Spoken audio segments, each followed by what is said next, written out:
अस्सलामुअलैकुम। Cooking with आबी में खुश आमदीद। आज मैं बनाऊंगी बहुत ही मज़ेदार और करीमी सी चॉकलेट आइसक्रीम।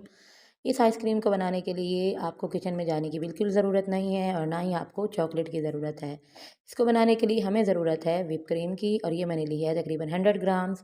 और इसको मैं बीटर की मदद से, इलेक्ट्रिक बीटर की मदद से अच्छी तरह तकरीबन 8 मिनट तक बीट करूँगी। आपके पास अगर दूसरा बीटर है तो आप उससे भी बीट कर सकते हैं, बस उसमें टाइम जो होगा वो डबल लगेगा।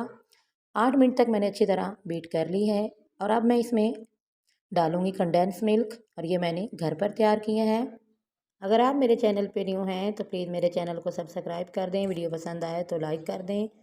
कंडेंस मिल्क बनाना बहुत ही आसान है। आप 2 कप दूध में तकरीबन 1 कप के करीब चीनी ऐड करके इसको 20 मिनट तक लो फ्लेम तक पकाएंगे तो आपका कंडेंस मिल्क बाज़ार से भी अच्छा बनकर तैयार हो जाएगा। तकरीबन 3 टेबलस्पून के करीब मैंने इसमें कंडेंस मिल्क ऐड किया है, और इसको तकरीबन 3 से 4 मिनट के लिए मैं अच्छी तरह बीटर की मदद से बीट भी कर लूँगी, और ये इससे अच्छी तरह मिक्स हो जाएगा। और इससे जो हमारी क्रीम है वो मज़ीद थिक और फ्लफ़ी हो जाएगी। इसमें आप आइसिंग शुगर भी ऐड कर सकते हैं, लेकिन मैंने आइसिंग शुगर ऐड नहीं की क्योंकि ऑलरेडी कंडेंस मिल्क में बहुत ज़्यादा मीठा होता है, इसलिए मज़ीद चीनी की ज़रूरत नहीं है।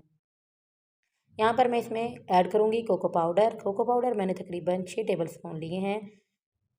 2-2 टेबलस्पून करके मैं इसमें ऐड करती जाऊँगी और इसको मैं अच्छी तरह से मिक्स करती जाऊँगी।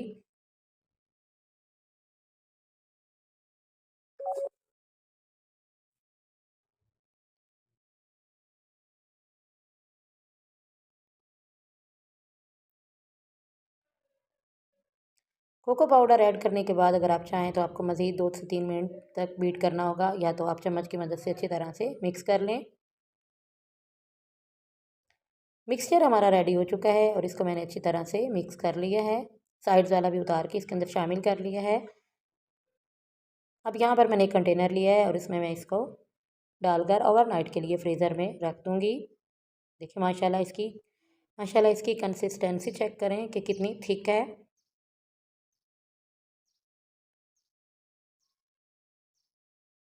मिक्सचर जितना थिक होगा उतनी ही अच्छी हमारी आइसक्रीम बनेगी। यही मेन पॉइंट होता है आइसक्रीम का। और फिर उसके अंदर आइस क्रिस्टल भी नहीं बनेंगे। अब इसके ऊपर मैं इसको अच्छी तरह सेट करके और इसके ऊपर ढक्कन लगा के ओवरनाइट के लिए फ्रीज़र पे रख दूँगी।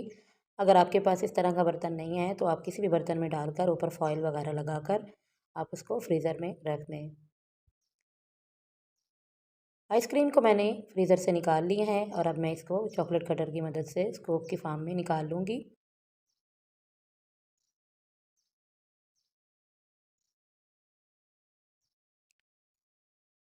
आइसक्रीम मैंने निकाल ली है और यहाँ पर मेरे पास चोको चिप हैं। ये चोको चिप मैंने घर पर तैयार किए हैं।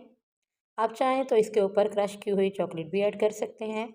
माशाल्लाह बहुत ही मज़ेदार और बहुत ही यमी यमी ठंडी ठंडी सी हमारी चॉकलेट आइसक्रीम बनकर रेडी हो गई है। इसका कलर चेक करें, बिल्कुल बाज़ार के जैसी बनी है। अगर आपको मेरी रेसिपी पसंद आए तो आप इसको ज़रूर ट्राई कीजिएगा। बहुत ही सॉफ्ट सी और करीमी सी हमारी ये चॉकलेट आइसक्रीम बनी है।